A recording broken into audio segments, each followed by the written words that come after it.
This episode of the Adventure Jogger is brought to you by Kimmy Maltempo, the Joyful Runner, Dan Perron, and Dean, and of course, all the rest of our Patreon supporters, and you, of course, the listener.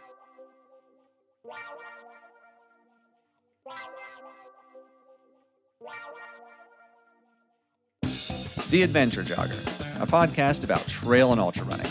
Meet fascinating runners from the front, middle, and back of the pack, sharing inspiring and funny stories about life and running. Running should be fun, and so should running podcasts. I'm your host, Stephen Kornhaus, and this is the Adventure Jogger.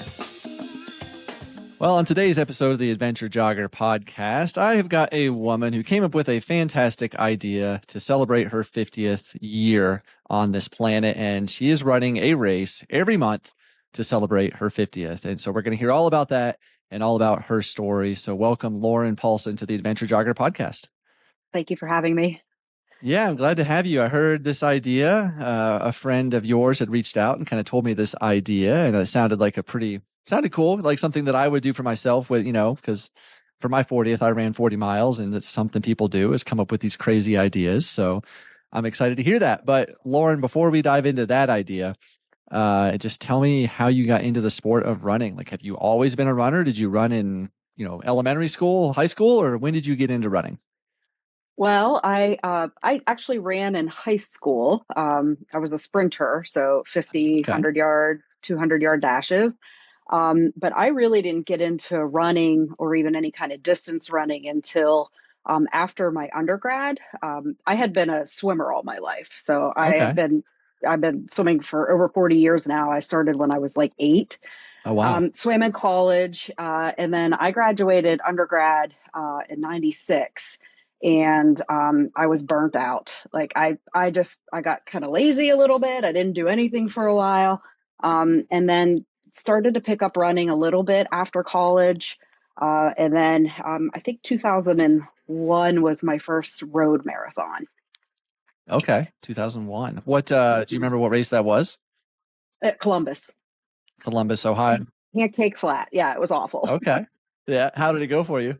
Your first race, first marathon. Like, Yeah. It's amazing. Like I could still remember, I ran it with my husband and 2 of our best friends. And I remember like at mile 20, I thought I was going to die. And Yeah. I was just like, I can't do it anymore. I had my husband right beside me at the time.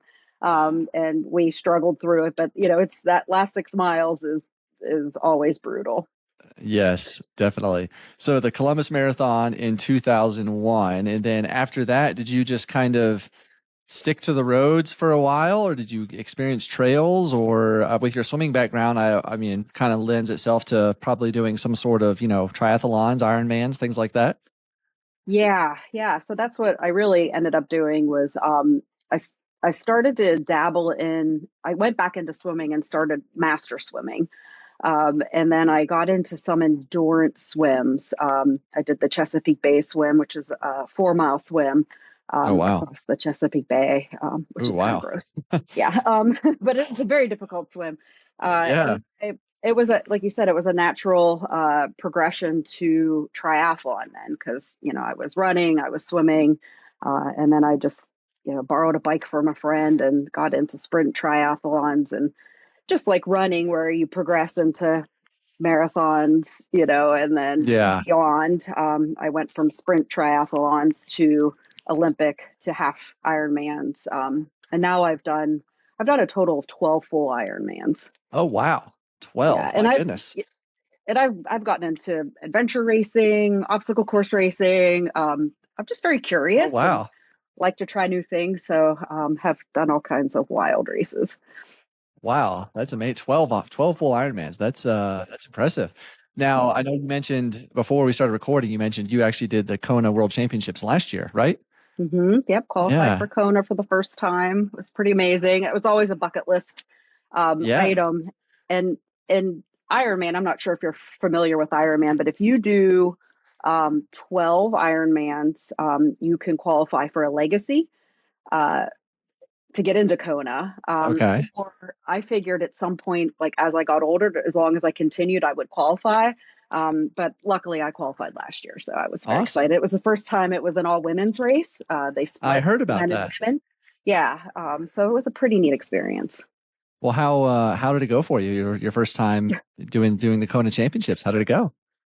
Well, it was, I ended up having COVID. I didn't know it. Oh So no. the, yeah, the swim was incredible. It was beautiful, blue waters, and the bike was okay.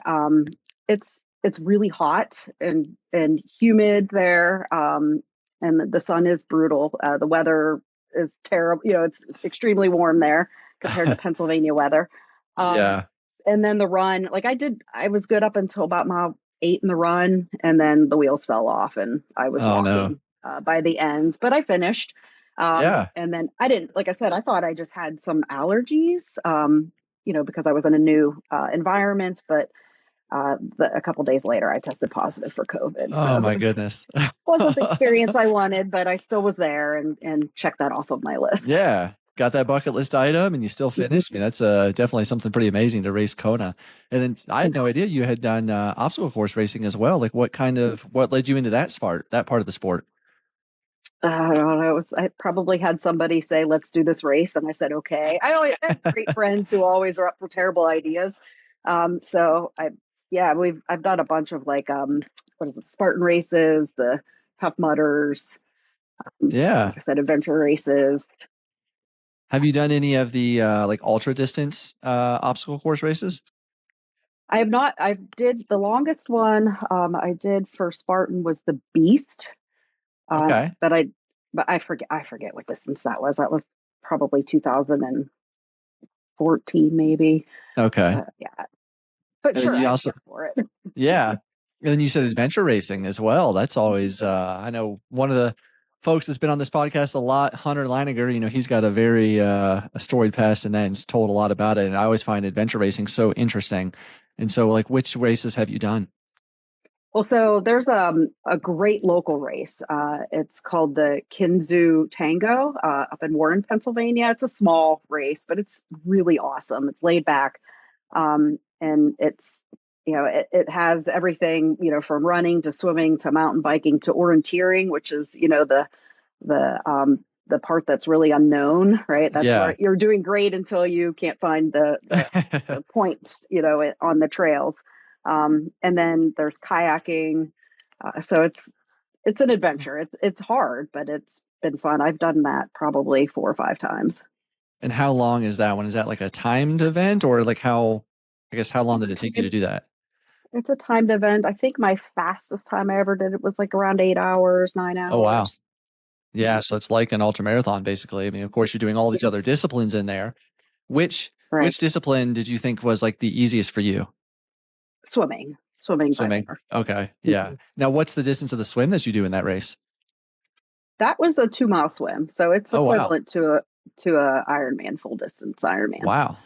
Okay. And is that, you said it was Pennsylvania. So is that in like a river or a lake? What are you swimming in?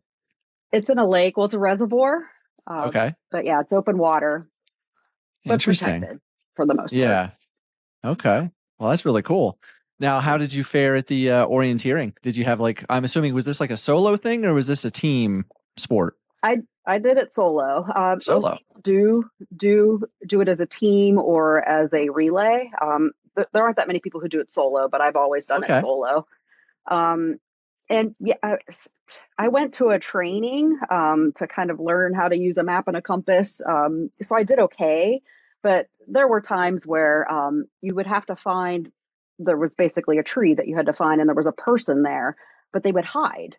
So you would be within 20 feet from them, and you still wouldn't see them. And I was like, Oh, that's wow. not fair, right? So but I think I did all right. One year I was out for probably like a good 3 hours when it should be like an hour and a half to finish Oh, wow. that leg, but I was out for a while. So when you're looking for these people hiding behind trees or whatever, do they have some sort of like a hole punch or something that they're like punching a bib to let you know that you were there? They track you I mean, you give them your number, but they make you Okay. come to you. You can't just scream your number. Hey, number 7. You have to walk over to them and tell them your number. Well, no, what was Yeah. the hardest discipline? Was it the orienteering or was it something else that was you found to be the most difficult? Probably the mountain biking.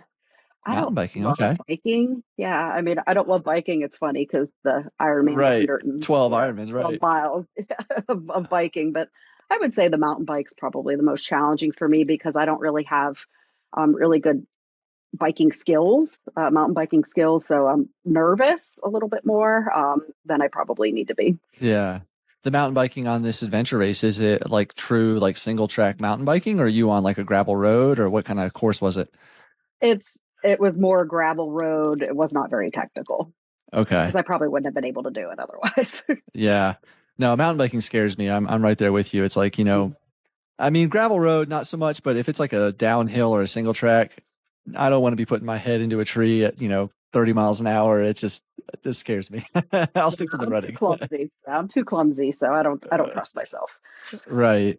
Well, then after adventure racing and obstacle course racing and Ironmans, like you've also done a few ultra marathons, right? Like quite a few. Hmm. Yeah. So what was your first ultra marathon race, if you can remember? So I think my first was I think I jumped to a 50K, and that might have been in like 2016, maybe Oh wow. 2016, Okay. 2017. It was a group of friends. You want to do this? Sure. I had no Yeah. business doing it at the time, but then I was hooked. I love trail running. It's definitely. I'm a swimmer. As I said, that's definitely a natural talent that I have. But I love trail running. I belong Yeah. out in the woods. No, yeah, I'm the same way. So Mhm. I'm curious though, Mhm. because as someone who was a swimmer and then you did, primarily road, because Ironman triathlons is road running. What led Mhm. you to the trails to like the first time to experience trail running? So after several years of road running, had knee issues. I ended up having knee surgery in 2009. Oh, wow. Um, and when I got out onto the trails, I didn't have problems with my knees and my body didn't hurt as much. So I think that's a pretty typical thing as people age. They tend to, move into trail running just because it's so much easier on the body. And so even now, I just try to get out on the trails as much as possible, especially for my long runs. Even when I'm training for an Ironman, my long runs are out on trails, Oh, and nice. that's non-negotiable for me. So I have a coach, and I'm not training on the roads for a long distance. Yeah. No, it'll beat your body up. So Yeah. the knee surgery you had, was it like a knee replacement or what kind of surgery did you have? No, I had a few things. So what did I have? I had a torn meniscus. This was back when they would just, take it out. And I had a lateral release of my IT band because I had chronic IT issues for 8 years. Oh, wow. That was very painful. So they did both of those procedures while Yeah. they were in there. How long did you have to take off from pretty much all sports after that recovery? My recovery was challenging.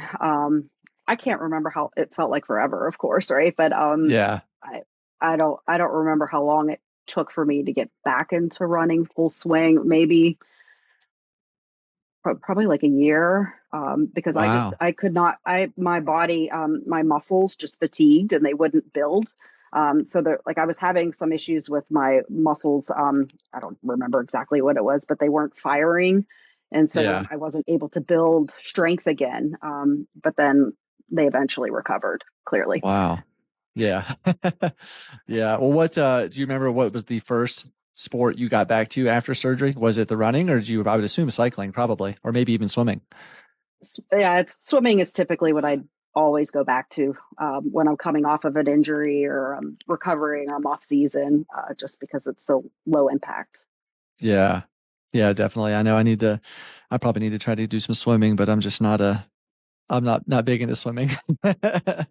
Not one of those things I ever really did unless it was in the ocean, you know. But you know how to So swim, right? oh, of course, yeah, of Okay, course, good. yeah. Right. I grew up Good. in Florida, so I spent lots of time in the ocean and in pools and all that stuff. But yeah, no, yeah, it's a survivor skill. Exactly, got to have that. Got to have Anytime I hear somebody say they don't know how to swim, I'm like, I'm going to teach you.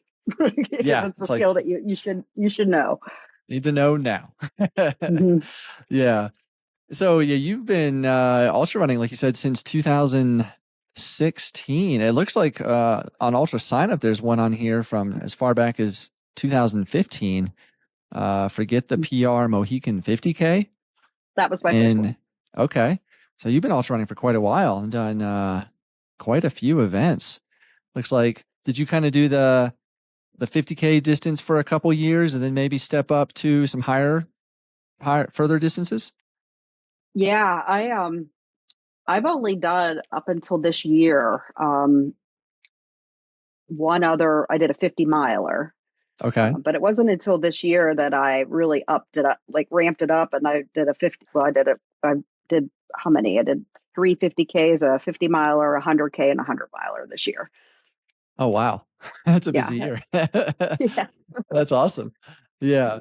Well, what did you find was like the biggest challenge from someone with your background? You know, Ironman, triathlon, swimming, all of these disciplines. What did you find was like the biggest challenge coming to the world of ultra running? Biggest challenge, probably. I don't know if it's really a challenge. I love ultra running, right? I mean, I just love being out for hours. Yeah. Probably that that you typically are out for hours. So finding the time to get on the trail sometimes is a challenge with my work schedule. I work a lot, so that might be probably the biggest challenge. You know, versus Yeah. you could just put your shoes on and go out the front door and do a road, where I have to drive to the Right. trail. Yeah. Well, if you said you've done numerous races this year, ultra distance races, including up to 100-mile race. And like you just mentioned that you work a lot. How did you find time to fit in all the training? I mean, I assume you had to be pretty flexible. Yeah, very flexible, efficient with my time. You know, I mean, there were times, so I do a lot of biking in my training just to keep the impact off of off of my body. Hmm. And so sometimes I'm doing work on the bike because I have a gym at home, and so on my trainer. So I might be doing a little bit of work and working on my bike. So sometimes I have to just try to be as efficient. You know, there might be times where I have to break my workout so my runs up and do a run in the morning, maybe during a break for work, and then maybe after work. So Yeah. yeah, but I managed to find my time to get it in. Nice. And so if you do most of your training on the bike, like how much would you say hours on the bike versus running? Is it a pretty even split, or do you think you are more heavily on the bike?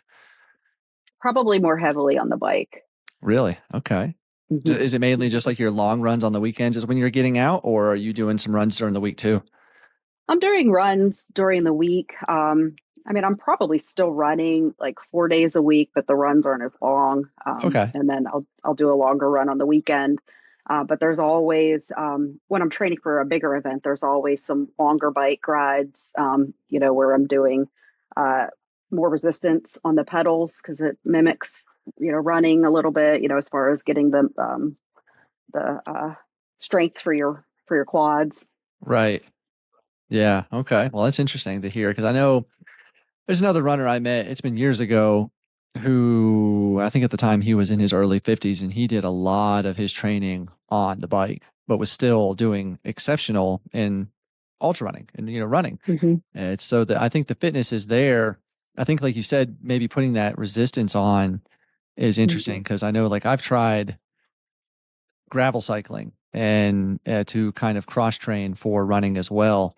And I feel that like running kind of carries over to cycling more, but cycling to running is maybe not as doesn't transfer as well, at least for me, but maybe it's because of the resistance factor, I wonder. Hmm. Yeah, and like I said, I think I up until this year, I typically would be injury prone if I was running a lot. But my body is responding exceptionally well to the training that I've been doing. And again, I Yeah. coach who has set up these programs, and I remember whenever I was like I was preparing for my first 100 miler, which I just did like 3 weeks ago. Um, and I was looking at my schedule and I said to my coach, shouldn't I be running more? Shouldn't I be doing, because people that I was running with were running 89, 90 miles a week. And I was I maxed out, I think, at like 65. Yeah. And so I was like, is this okay? And she was like, trust the process, trust the process. And she's been right all year long. I have felt strong, and I've been racing big races every month. Yeah. So, you have to build up and then you race and then you have to have some recovery and then you kind of build up again for the next race. And I have made it through this year without any overuse injuries. Nice. Wow. Yeah, that's impressive because, Yeah. like you said, if you're doing a race every month, that's can Hmm. be a lot of wear on the body, and to be relatively uninjured that's Hmm. a testament to the training, and your coach is doing a good job. Exactly. Right. She's Yeah. amazing. Yeah. Well, when did you turn 50? Now, are you doing these races in the year leading up to 50, or is it after your 50th birthday? So my birthday it was in April, and Okay. it's this entire year. I started in January, and Okay. so I'm up leading up to my very last race this month, Nice. Okay. So what was the first race in January? Miami Marathon. Oh, wow. Okay. Yeah, yeah. So So January, pretty good weather. it was hot, yes, Was very it? hot. Okay. But I hadn't trained for it. I was able to score a bib like 3 weeks before it. Oh, My wow. husband had a conference in Miami, and it was the weekend of the Miami Marathon. So I was like, I gotta see if I can get a bib, and I was able to get a bib, but with no Nice. training. Okay. Well, did the race go okay for you considering your training? Yeah, it was just hot, but I did fine. I was pleased with my performance considering I had minimal training. Yeah. Did the wheels come off at any point, like, mile 20, 23, or was it just pretty okay? The wheels didn't come off, but it was not. It was a slog. It wasn't very Yeah. fun. Yeah. Well, I mean, running a road marathon is difficult no matter training level because it's just usually so high Mhm. intensity and it's tough. Running fast is The tough. pounding. Hmm. I Right. agree. Yeah. Yeah. So how did the coming off of the Miami Marathon then, did you take any kind of like you said, a rest or recovery period to get ready for the next month, or were you just kind of back into training? I mean, so the way that most of my training had been set up this year was I would have a pretty easy week after a race and then would kind of jump back into it and see how my body would respond. Yeah. But I did a 50K in February then. So, I had to ramp back up again. Yeah. Which 50K did you do in February? It was the Cabin Fever 50K in West Virginia. I don't know if I've heard of that one. What kind of Yeah. course is it? Uh, like, would he be like hilly? Yeah, I mean, is it like single track? Is it hilly? Is it Yes. mountainous or Yeah. So it goes down New River Gorge. Oh, okay. So, but it's not like major elevation, but uh, I mean, it had snowed the day before. So that was Yeah. kind of fun. Well, how did that race go for you? It was fine. That most of the races that I've done this year, not all of them, but most of them were like I'm just going to go out and have fun and enjoy it because that was why I set this goal was I love racing, right? I just Yeah. love being out and racing, and love the camaraderie. And so most of the races have been like I'm just going to go out and have a good time, and that's Yeah. what I Well, did. I had a couple friends that jumped on board for the February 50K, and we went down and made it into a weekend, and it was a lot of fun. oh, that's awesome. Yeah, I mean, if you're not having fun with it, then what's the point? Right, right. Right? Well, I mean, it looks like you had a pretty good result there too. I think you, according to Ultra Sign Up, you did like 6 hours and 26 minutes for the 50K. That's a pretty good time. That's pretty good. Do you happen to remember like what kind of elevation gain this race did have? I'm awful at paying attention to those things. Yeah. Okay. Well, then, so February is done. What did you do in March for your race? March was March was a road race. It was a stacked road race. So it was like a Shamrock Shuffle local Okay. race. And Okay. they had a half marathon, a 10K, and then a 1 miler. And so it was just back to back to back. So they had all three, and I was like, why not just do all three? Oh, wow. So yeah, yeah, That's awesome. Go big or go home, right? right, right. Yeah. But having fun. Yep. Well, I'm curious. So for the 1 mile race, did you try to run that one fast or did you just kind of go out No, and have fun? No? Okay. no, I went out and had fun. Nice. Okay. Yeah, there were a couple other people. There were, I think, maybe five other people that were doing this stacked race, and we all just kind of ran together for that last 1 mile. Or the half marathon was really hilly, Was it? And then they had a shot stop at the top, and it was St. Patrick's Day, so why not? So Yeah, exactly. it was That's fun. awesome. Well, that's cool to see that because a lot of road races don't do that. I know the ultra community or the trail community, that's you see that quite frequently, some fireball shots or something, but it's kind of cool to have Right. that come to the trail world or the road world a little bit. So Hmm. did you say was the 1 miler, was it last, or which race was first in that stacked? The half marathon was first. Okay, so you get the biggest one out first. Half marathon, then Hmm. you did a 10K, is that right? Hmm. And Hmm. then a mile. Okay. Yes. Interesting. I've never done those kind of events like back to back to back. I bet that would be. Now, were they on like two separate days? No, it was literally like I finished the half marathon and had maybe 45 minutes, and then did the Oh, 10K, wow. and then I think I had like 10 minutes after the 10K, and then hopped into the 1 miler. It was literally back to back to back. Wow. Okay, cool. That's awesome. So then that'd be what, like 20 miles basically? Hmm. 13, Hmm. yeah, 20 miles. Oh, that's pretty cool. I've never heard of it that way. I've always heard of like, Yeah. a race will have a half marathon maybe on a Sunday, then like the Saturday would be like a 10K or something. Wow, so all on the same day. That's interesting. Yep. I Yep. bet. It's like a band-aid. Rip it off real quick. Get it How done. did how did you approach that? Did you approach it like one race and just kind of just, fueled for one race, or did you do anything different since it was three separate races technically? Um, I didn't do anything really differently. I fueled between the races. I really kind of just race the half marathon and then just Okay. had fun with the other two races. Okay. Interesting. All right. Mhm. Well then March, so we're into April, and then looks like you did another 50K, is that right? In April? Mhm. Mhm. Mhm. Okay. Yep, and The Eagleton 50K and Central PA. Yeah. Okay. Well, tell me about that one. How did that go for you? Looks like you had a pretty good time there as well, a 6:49. That was, yeah, I mean, they're decent. Yeah, I'm kind of a mid packer, front of the mid packer, in most of those. Again, I went with some girlfriends. Um, it was a last minute thing. We went down and just ran the race, drove home, but it was just another Saturday, just Yeah. we love. But that race went fine too. I don't remember anything like remarkable. It was just beautiful. It's Pennsylvania. I don't know if you've ran in Pennsylvania, but our trails I are have. are gorgeous out here. Yeah, it looks like this one has, at least the website says it has about 4,000 feet of elevation gain. So not flat, but not crazy. And, Right. so that's pretty good. Now, Hmm. the trail that I've been on in Pennsylvania is the Laurel Highlands. I've done the Laurel Highlands Hmm. Ultra. And so Hmm. that's very rocky in places. And obviously, Hmm. Pennsylvania has that nickname, Rocksylvania. So was this course quite rocky as well, or what were these trails like? I don't think that they weren't very technical. Um, yeah, they're still more towards central PA, more towards eastern central PA, so they get a little bit Okay. more rockier there than like what I have here, because I'm northwest PA. Okay. Gotcha. Okay. So no issues in this race either. Just went by Yeah, pretty just quickly had and fun. Yep. yeah, just had fun. Yep. Okay. Well, Hmm. sounds like you're crushing these events. I mean, not having any issues in them and no bonking stories yet, but maybe as we get towards that 100 miler. So after April, obviously, what did you do in May?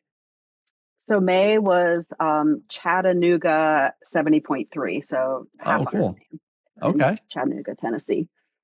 Now that's a pretty tough course from what I've heard because I used to live in Tennessee and I had some friends that ran the full, and I know they always said that that was a tougher Ironman. 'Cause I think the bike ride is longer there. Well, at least the full, I think it's 116 miles Mm, instead of 112. But now for a half Ironman, what is the bike distance on that? 56 miles. 56. Okay, and so you're doing is it a 1 mile swim? Is that right?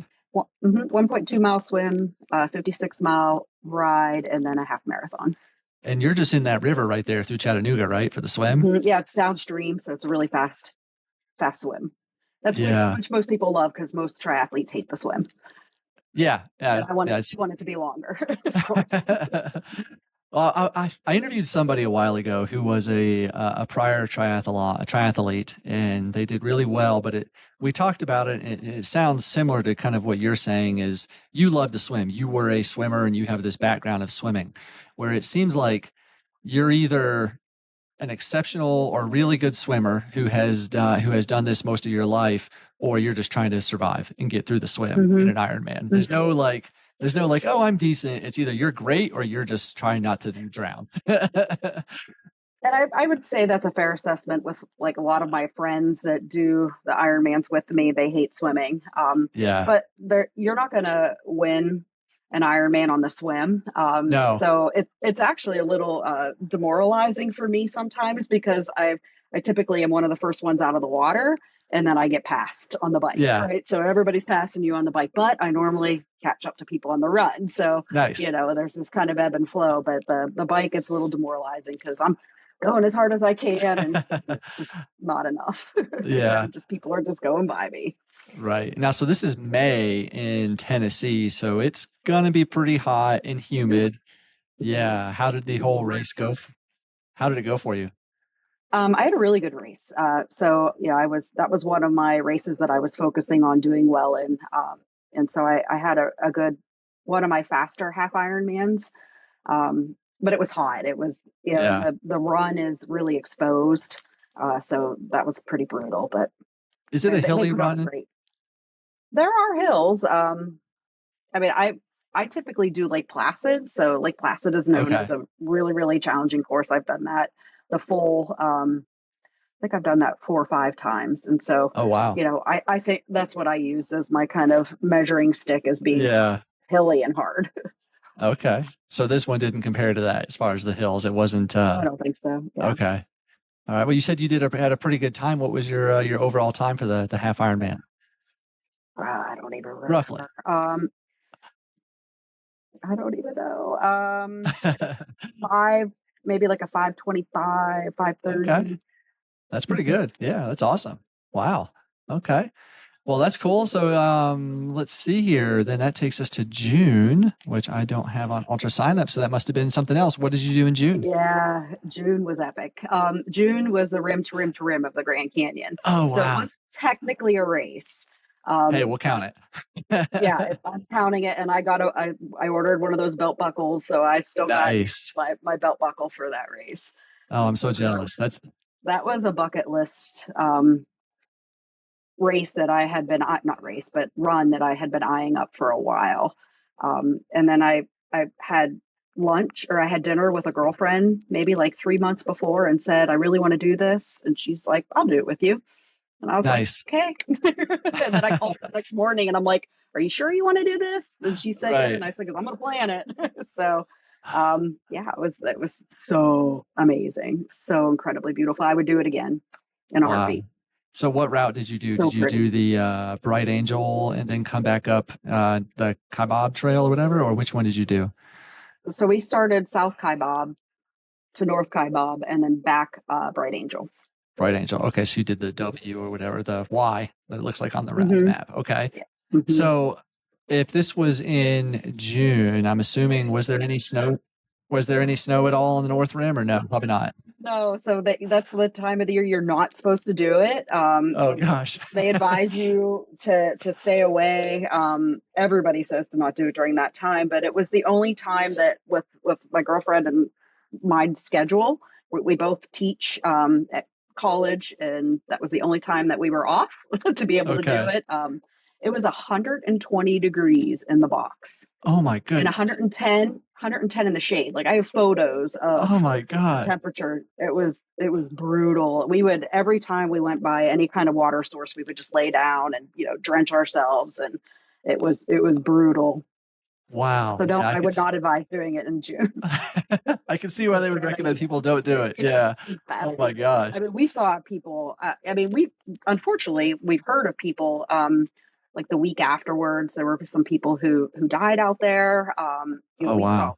lots of people struggling on our way back out Bright Angel. So it's no joke there. It's the heat Yeah. is deadly. How much water were you carrying? Like did you have like a 2 liter reservoir or what were you carrying with you? Yeah, we both had reservoirs and then bottles, 2 bottles on the front of us. But there's quite a bit of water sources, treated water sources, but then there's also, there's creeks that you can get water in, and I had filtered Yeah. so that we could always get water, and no matter when we passed water, we filled up. Yeah, definitely. Well, what Mhm. did you get the famous lemonade down at the ranch? Yeah, yeah. We spent some time at Phantom Ranch, just kind of recuperating and recovering. And I think we ate bagels and had the lemonade, and it's Nice. magical. It has ice in it, so we were like dumping the ice in our reservoirs, and we're like, this is magic. Yeah. Now, since it was June and it was so hot and they recommend a lot of people not do it, did you see a lot of people still, or was it maybe not that many people? We saw a lot of people that were doing like maybe the rim to rim, but they were doing it in like 3 days. So they were Oh, going wow. down to Phantom Ranch and camping, and starting their way out. There was only one other pair of men that we saw that were doing the rim to rim to rim. Wow. Okay. And we were like, Now what? we were famous, we were like, everybody, like somehow knew what we were doing, and they're like, there they are, here they come. And so, That's awesome. us along the whole time. Yeah, Nice. it was so much fun.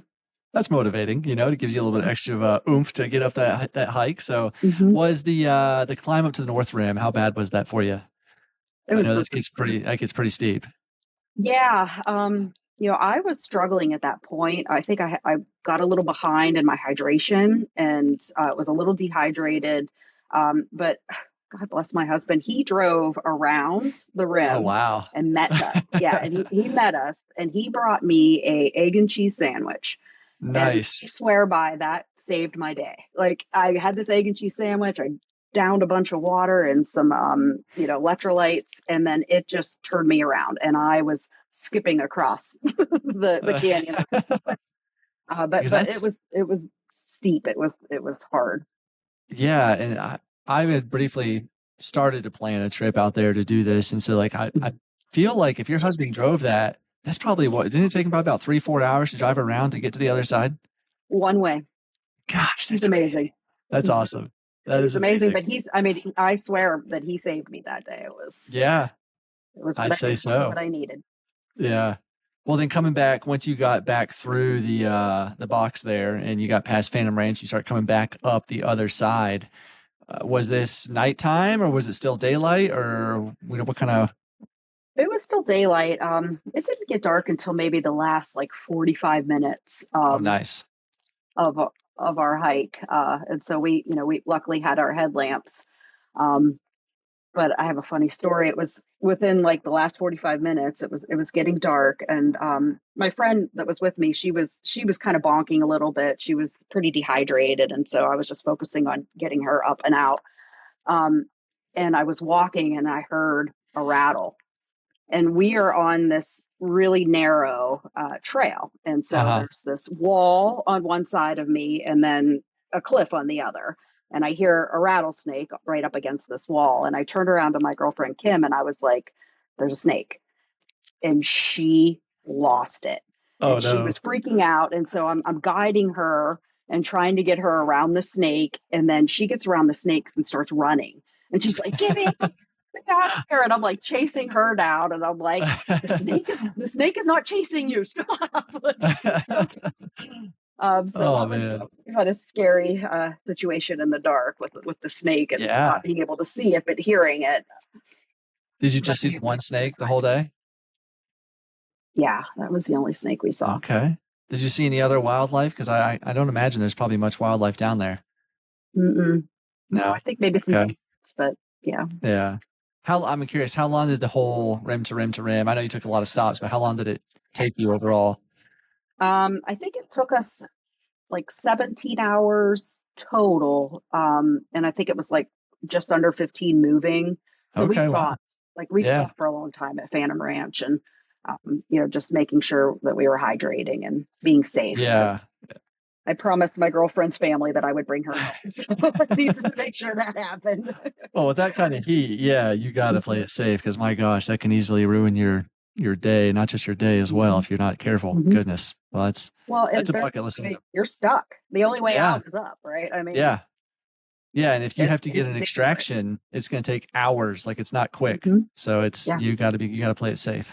Wow. Yep. Okay. Hmm. Well, that definitely is an epic adventure. That's yeah, I'm gonna one of these years I need to get out there and do it. It's on the list. You need to do it.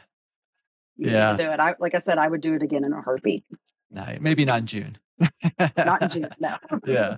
I've heard I think that. it's March Go or ahead. October, the time That's to what do I it. heard too. Yeah, March or October. Okay, and like late March, I think. 'Cause I think if you go early March, it's like there's still a decent amount of snow in the North Rim, I think. Yeah, okay. Well, then July comes around, and this looks like you got back to the trails in the ultra world for the Great Hill Ultra 100K. Is that right? My first Yeah. 100K, my first time at that Okay. distance. How did it go? So that it went fine. I did fine. It was. I did not love the course.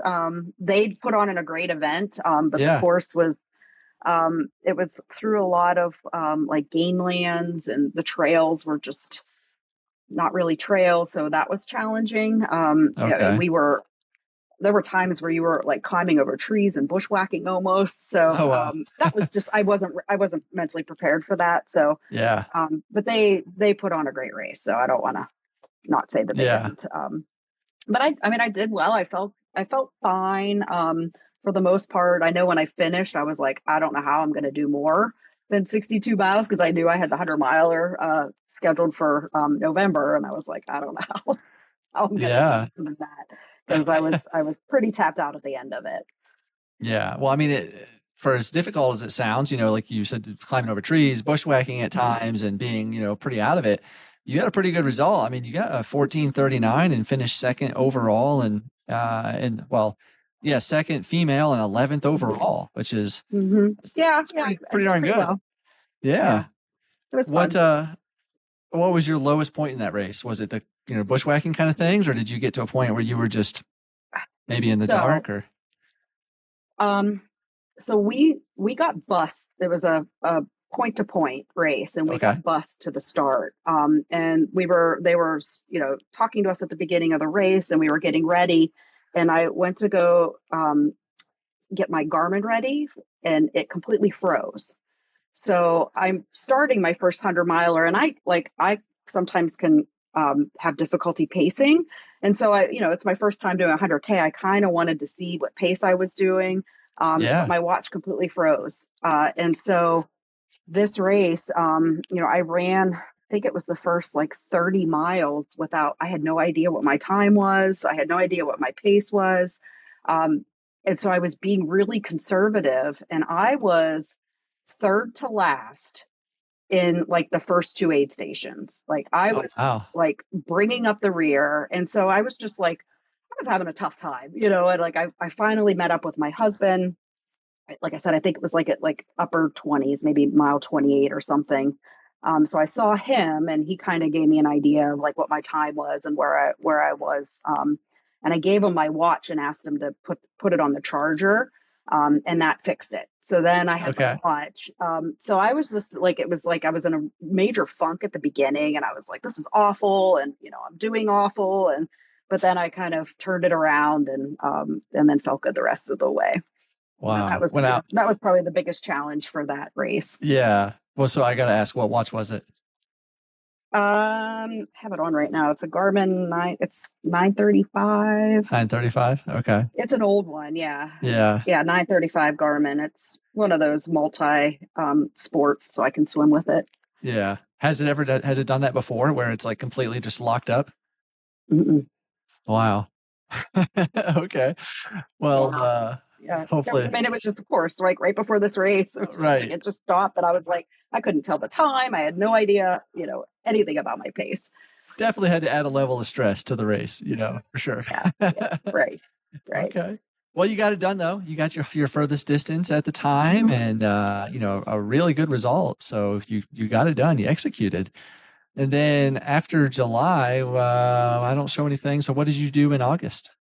So August was my shortest race. That was a local Olympic distance try. Okay. There's a woman who puts on an amazing event local. That was because August was a tough time to travel with life, with work and Right. life and other trips that were going on. So it was really the only race I could get in. So that was it was just a short Olympic try, but I felt like I did really well for the shorter distance. I don't normally like to go that fast, but I felt like I kind of held my own for a 50-year-old. Nice. Okay. Well, now I'm not too versed in the world of triathlon. So what is the distance of an Olympic triathlon? I'm not going to be able to tell you the swim because I don't really pay attention to it. Yeah. I'm guessing it's maybe like 800 yards of a swim. Okay. The bike's like 25 miles, and then the run's 10K. Okay. Awesome. Okay. So something you can do in a couple hours, not gonna take all day Literally, thing. literally, Yeah. like we had company coming that afternoon, right? So I went down, Nice. did this race, and got home, and was able to go on a kayaking trip with a bunch of friends. Oh, awesome. Okay. Mhm. So that race went well. Sounds like you had a good result. You said, you're happy with how you did. That's awesome. Okay. Mhm. Well, then September, what did you do in September? So September was a bucket list race too. So it was the survival of the Shawangunks, the SOS triathlon. Have you ever heard of that? No, never. No. So it's an 8-stage race, and you start off with a 30-mile bike, road bike, but the last 5 miles are straight up this hill, up this Oh, mountain. wow. And then it is a run, swim, run, swim, run, swim, run. So it's 8 Wow. stages, and you go point to point. And the cool thing about this race is you have to carry everything with you, but except for the bike, right? So when you finish the bike, so if you want to wear a wetsuit, you have to run in your wetsuit or carry it with you. You have to carry your cap, goggles. You have to swim with your shoes. Oh, So, wow. there's all these really cool, fun logistics. And the water is freezing cold, like Where is this race? like upper 50s. It's right at the like Hudson Valley in New York. Okay. The Shawangunks. It's a really well known area for mountain climbing or like rock climbing. Okay. Not mountain climbing, rock climbing. Right. Wow. Okay. So that's crazy to think of, like, as many times as you said swim and then run. And so every time Mhm. you're running in these just wet shoes. Now, were these runs on road or were these trail runs? They were trail runs. Okay. Yeah, it was Wow. right up my alley. It's like working towards my gifts of being able to Yeah. climb and run. Yeah, it was really awesome. Except for the cold, it was the lakes were cold. The bike in the morning when we started was in the lower 40s, and then it got up to the upper 40s for our first swim. Oh, So you would gosh. get out of the water, and the water was the first lake's water, I think, was like 58 degrees, and I didn't wear a wetsuit. And got out, and my like from my knees down, I couldn't feel them. They just felt like bricks. Like it was just like Oh, pain every my. time you ran. And you would go up. There was lots of climbs, ups and downs, and I was like, surely I'm gonna get warm at some point. And it just never really Right. happened until like the middle of the afternoon. By the time you finished, then I Wow. was finally getting warm. So you said you didn't wear a wetsuit. So what did you opt to wear since you had to swim and run in it? I wore one of my tri suits, so I have a one-piece tri suit. So Okay. I ran in that, and then when I swam, I'd take my shoes off and tuck them behind my hamstrings, like in my suit, and I would Huh. swim that way. Interesting. People do all kinds of, Okay. like some people put them down the front of their suit. Some of them put them in their hips. Like people put them all over the place, but Now, it worked best for me. when you're putting them somewhere like this, is it keeping them dry? Like, is the suit tight enough to keep them dry, or they're still getting No, saturated? no, Okay. everything's getting wet. Yeah. Okay. Wow. So so I wore compression socks, so they went up like those socks that go up to your knees, and I just kept those on the whole time. And then I would take my shoes off to swim. Some people swim with their shoes on, but I mean, to me, that just didn't make sense. And then you get out, and then you just put your shoes on and start running again, and just carry your cap and goggles with you. Wow. So how long was It's each? an epic race. Yeah, I'd say so. Like, how long was each swim and run? Were they all the same distance? No, and I'm No. not going to be able to recite them Well, what completely was to the you. longest? The longest swim was, Yeah. I think, 1.2 miles. Oh, wow. So each Okay. swim was around a mile. Okay. And then the runs, I think the shortest run was 4.5 miles. And I think the longest one was maybe 8.5 miles. Okay. So how long did this whole event take you? This must have taken quite a while, I'd imagine. I see. I don't even remember what my time was. I'm guessing, I think it took me under 6 hours. So Okay. Wow. somewhere between 5.5 and 6 hours. So similar to like a half Ironman. Yeah. That's crazy. I've never heard of a race like that where you're just getting in and out of the water so much and running. And that's wow, that sounds nuts. It was fun. It was fun. Yeah. Especially with Yeah, I want cold to that definitely. mm. I want to do more swim runs. I think that's something that they have, some international ones that I want to check out that they have in Sweden. Oh wow. I looked for next year, but they were already sold out. But Uh, that'll happen. so if I'll you're do it. in the water for, you said most swims were about a mile, like how long does that take you for a mile swim? Um, I think I did it in like 23, 24 minutes. Okay. Yeah, I mean it's So open water, so you don't have a yeah. lifeline, right, to follow. And so you have to sight and see where you're Wow. going. And the cold definitely affected me. Like when I was in the 1.2 mile swim, I was like halfway through it and I was like, oh, I'm getting cold. This is going to be a problem. Like, and Yeah. I have Raynaud's, so I have really poor circulation in my hands and my feet. And so they turn white and then they turn numb. And then, I'm trying to Oh, put my shoes on and I can't feel my fingers. And so oh that was an man. extra challenge. What kind of shoes did you use for something like that where you were going to be so wet? I used my Hokas. Were they like speed goats or what did you use? Speed goats. They're, Okay. that's pretty much all I use. That's the only thing that doesn't hurt my feet. Wow. Okay. Goodness gracious. Mhm. Yeah. That blows my mind because like I went through a testing period where I was reviewing a product for a company, but it was a cold plunge. And I tried to do Mhm. the whole cold plunge thing. I was going to do 2 weeks and I only made it 5 days. And it was the coldest I got the water down to, I think was 53 degrees. And I only stayed in for maybe like 3 minutes. So I could not imagine doing a swim for 23 minutes in that cold of water and then having to get out and run. So I tried to do some acclimation. So we live on a creek that comes down right in front of our house, and then there is a freshwater spring that feeds into that creek. And I would go for a run, and then I would lay in that creek. Which I mean, it was definitely probably like in the 40s. Wow. And I would lay in there and I started at like 5 minutes and then I would work my way up. And I laid in there for up to 15 minutes before that race just to try to just even mentally prepare myself Yeah. for it.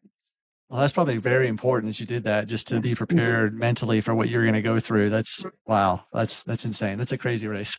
Something that is not something I would want to do, but that is amazing. It was pretty cool. Put Yeah, off that race for a long time. I'm glad I got to do it. that's cool. That's cool. Mhm. Well, then what about October? What did you do in October? So October was supposed to be 100K. Okay. So it's another local race. It's called Oil Creek, and they have a 50K, 100K, and a 100 miler there. And that's where I go do my long runs. It's my happy place. That's my running therapy is out there. It's so incredibly beautiful. But that race didn't go as planned. I was about 5 miles into the 100K and it was dark. And I stepped weirdly on either a log or a rock, and my right foot just flipped Mm. over completely. It just rolled. And I knew, I mean, you're a runner, when you like we do that all Oh the yeah. time, right? And Oh you yeah. run and you're like, oh, okay, that kind of hurts, but I think I can shake this out. And this one, Right. like took a step and I swore so loud. Like I knew I had done something wrong. Oh, And so like I kind of like limped and stumbled for a little bit. And then I did what you're not supposed to do. I took like a handful of ibuprofen because yeah. I was out in the middle of the woods still, so I knew I had to keep Right. going to at least the next aid station. And so I told myself, I'm just gonna get to the next aid station and see how it goes. And my foot kind of shook out a little bit. I told myself if it got like above like a 6 on the pain scale, I would stop. Um, and it didn't. I was able to get through a couple aid stations, and then when I got to mile like 20, maybe 22, I started walking a lot more. Yeah. And I got to the aid station where it was the 50K, the halfway mark. And my husband was there, and I had my buddy who's an EMT, and I took my shoe off, and it was black and blue, and it just instantly went, as soon as I took that shoe off. And of course, I'm like, let's tape it up. I'm fine. I can finish this. And my husband's like, because I had the 100K in 3 weeks, or I'm sorry, the Yeah. 100 miler. 100 miler. Um, Yeah. yeah, the 100 miler was 3 weeks after that. And so I, luckily listened to my husband because he was right. And I finished, and my friend was like, you need to go get this checked out. So I went, got an x-ray. They said nothing was broken. I went and saw my orthopedic doctor that week, and he kind of pulled on it and was like, I think as long as you don't run, he's like, I think you're going to be okay. So I didn't run for 3 weeks up until my 100 miler. So, I mean, I really didn't run because I had already tapered for the 100K. So I Yeah. really hadn't ran for almost 4 weeks before I did my 100 miler in November. Wow. Not Wow. didn't go as planned. No, I would say not. No, Goodness gracious. Yeah, we've all been there with the ankle rolls where you try to hop it off for a bit, and it's brutal. That's it all. You was. made the It right was. call. You made the right call for when you had the 100 miler coming up. That could have ruined that. So, Mm, yeah, well, yeah. yeah. Well, then Luckily, I had some people talk some sense into me because I'm an idiot. I yeah. would have kept going. Well, that was me. Like I did keep going at one point, and I'm sure I know I had some pretty bad damage. I actually had a partially torn tendon. It could have been Mm, because I rolled it like 2 more times after I rolled it the first time, which is mhm. just it was bad. But yeah, so anyway, then you get into November, like you said, 3 weeks after this race, you rolled this ankle, you couldn't run, and now you have your first 100 miler. You have the Pinhoti Mhm. 100. So I've been to Pinhoti. I've crewed that race. It's a fun race to be a part of. So how did your first 100 go? I finished. That Well, was hey, cool. yeah, Yeah, I mean, it went well. So you the first like 5 miles of the Pinhoti is like this conga line where you right. kind of are running a little bit but not a lot. Within the first half mile, I twisted the same ankle, Oh and my there was even a goodness. guy behind me who was like, oh, it's way too early for that. And I was like, you Oh, have no idea, like you have no idea what just happened. And so that was in my mind initially. um, but it wasn't like the pain wasn't anything like it was 3 weeks before that. I could just feel it. yeah, um, and then I got to, I saw my crew at the first couple aid stations, and I just said, we're not talking about it. Don't ask me about it. We're not talking about it. yeah, Um, and so, I did okay. I felt it for the most part for a while. And then it was like around mile 50 where it started to get worse. And I did start to take some ibuprofen. I know you're not supposed to, but I did start to take some because it was pretty painful. yeah, But luckily, what I had been doing so well and banked a lot of time that we were calculating. Okay, if I have to walk the rest of it, can I still finish it on time? And we knew it was going to be kind of close. And I picked up my pacer. How did I pick her up at like mile 57? And I ran a little bit with her, and then it was like I can't run anymore. I can't oh do it. man. And then it was dark at that point, anyways. So it was a lot of walking. Um, but Would you say you walked most of the last half of that race? yeah, I pretty much Wow. did. I Wow. walked all of it because I couldn't. I would try to run, and by that point it gets really rocky. Um, Yes.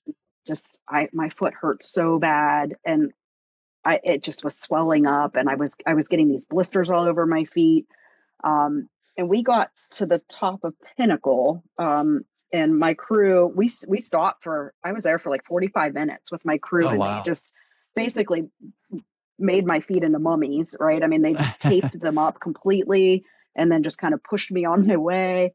Um, and and I just kind of hobbled my way out. And it's all of it's such a blur. I mean, my pacer Kimmy was amazing. She is what I needed at that Yeah. time for a distraction. Um, and then I got to, was it now 85 Bulls Gap.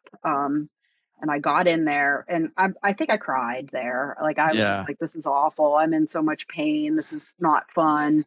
And then the race, I think it might've been the race director at the time's like, you all have 17 minutes to get out or you're not going to make it. And, Oh, you wow. know, and then I was like, I am not making it 85 miles through this and not finishing Yeah. this stinking race under the cutoff time. And so that the trail from there for a while is pretty tame and easy. So, you know, we were able to kind of Yeah. get a decent clip. And then we got to, was it like mile 95? It was the last aid station. And it was Okay. like, I had minutes to get out.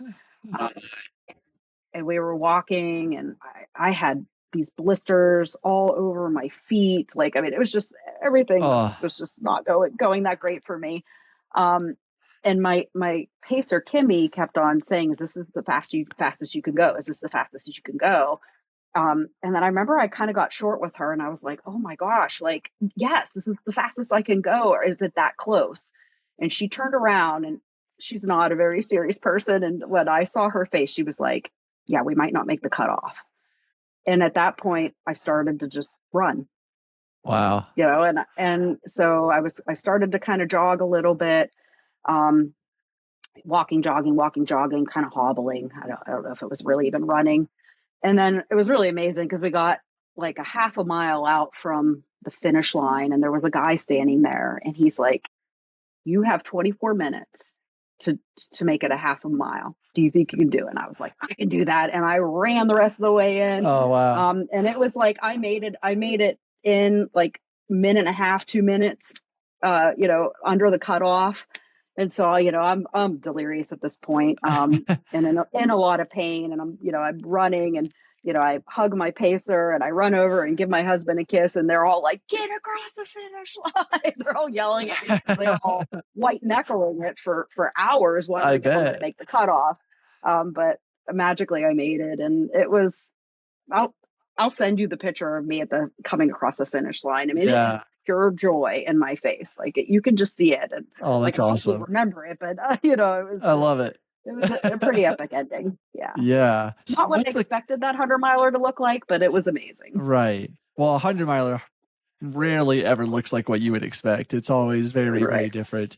What was the cutoff there? Because I thought the cutoff was longer, but because you finished just under 31 hours, so is 31 hours the cutoff? Mm-hmm. Oh, I thought it was longer than that. Okay, wow. Now, and now how about Pinnacle? Isn't that like the worst, but also the best aid station? Like, because you're down at the bottom of the before you start the climb up to Pinnacle, you can hear the music of the aid station Mm-hmm. for like 3 miles It's a coming up party. It's a to. party the whole way It up there. is, it is, you know, and yeah, I paced the last 25 miles of that race, and you're like you said, it gets rocky for a good bit of that, like very rocky, Mhm. and with that sore ankle of yours, that it just had to have been brutal. It was brutal. Yeah, I had poles, so I think the poles saved me. Like I mean, I had blisters on my hands from using the Yeah, poles so much. But I think they definitely helped me with the foot. But yeah, going up Pinnacle, I think Pinnacle was okay for me because I knew what to expect because I had heard so much about it, you know. So yeah, like again, as long as I mentally know what's up ahead, I normally do okay. yeah. But it was, you know, we were walking up the hills, you know, listening to the music, you know, just trying to make the best of it. Yeah, that's awesome. Well, with the way that one went, do you think you'll do another 100? Oh yeah, Good. yeah, Awesome. Love it. yeah, Love it. yeah, yeah. I mean, I want to. I mean, I one of the reasons I did Pinhoti is because it's a qualifier for Western states, and you know, to be honest, when I said I wanted to do a 100 miler, I wanted it to be an epic 100 miler, but you have to qualify for all the epic 100 milers, Right. so I did Pinhoti, and you know I hope to qualify for Western States at some point. Awesome. Yeah, that'd be Yeah, great. yeah. Well, Mm-hmm. then what, obviously you've got 1 month left. You've got December coming up. So what do you have planned for December? So December is going to be New York City. They have a New Year's Eve race that goes off at midnight with fireworks, and it goes through Central Park. Oh, So cool. it's epic in its own way. You know, it's not going to be Yeah. the big endurance races that I typically do, but my husband's going to do it with me. So Cool. You know, it's going to be nice to be able to do it with him. Yeah, kind of a great way to celebrate a successful year and accomplishing your goal of, a race every month. And yeah, it sounds like a really awesome time to just kind of enjoy it. Yeah. Yeah, I'm looking forward to Well, it. well, what races do you have planned for next year? Any other big races, 100-mile races? I will probably do another 100 miler. I haven't picked one. The only other race that I'm signed up for is full Ironman in Ottawa. It's the Okay. first time they're hosting it there. But I've already been talking to some other friends about some Nice. some trail races, some series that we might think about doing. Okay. But yeah, I'll probably definitely do another 100 miler. I'm sure I normally do a bunch of 50Ks anyway, so I'm sure Yeah. I'll throw some of those in too. Well, I definitely got to recommend No Business 100. I've done that one twice, and I've crewed it and paced it and been there for 5-6 years. And if you like Pinhoti, you'll love No Business. It's just probably, in my opinion, probably the premier like 100-mile race on the East Coast. It's amazing.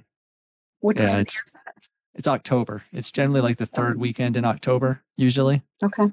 and so it's Check lots it of out. leaves on the trail, but it's mostly all single track, beautiful course, and just the best aid stations you'll ever see at an ultra. Love it. Okay. All right. I'll Yeah, keep that in mind. it's good. It's good. Oh, well, Lauren, it's been a lot of fun hearing about this. What are you calling this anything? Like, is it like your 50th year or any? It's my race every month for my 50th. So I've been Okay. posting. I'm not a lot on Facebook that much, but I've been posting it every month. Okay. And that's been one of the coolest things about this whole adventure that I've been on this year. Not only am I just having a ton of fun and I love it, and I wish I could do it again next year and every year after, but the people that are following me, and the people that are inspired and Yeah, or like, make sure you post, or what's going on, I just people that are just following along. And that's been, I think, one of the coolest things about this whole that's awesome. journey that I've been on. Yeah, well, I'd say it's definitely very inspiring, especially to me, because I'm 40. I just had a total hip replacement, and to hear that you had knee surgery and have now been out still kicking some butt and doing awesome things. That's very inspiring to me. It gives me a lot of hope. So I'm glad to hear it and hear Good. all of that. It's been fun hearing all these stories. And yeah, I can relate. I know a lot of our listeners can as well, because they've all been there where they're just in so much pain or rolled an ankle or bonking or whatever, and just it's amazing. So I really appreciate you coming on and telling us your story. I appreciate Kimmy for recommending you come on too, because it's been fun chatting. Yeah, thanks, Kimmy. No, I Right? appreciate the opportunity. Yeah, definitely. Well, I hope the race in December is a celebration and you enjoy it. And I look forward to hopefully not being too jealous when you get picked with one ticket to get into Western States.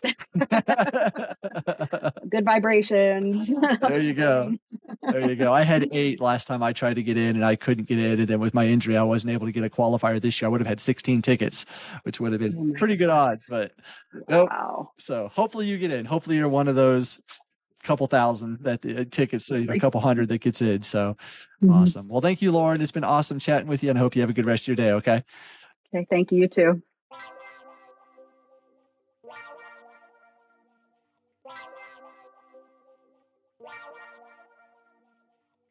If you enjoyed this episode of The Adventure Jogger, please consider joining our Patreon, and be sure to follow us on Instagram, YouTube, Facebook, and TikTok for more content like this. Without your continued support, we would not be able to produce this type of content. So thank you so much to everyone that has listened, followed along, subscribed, liked, commented, you name it, donated on Patreon. Thank you.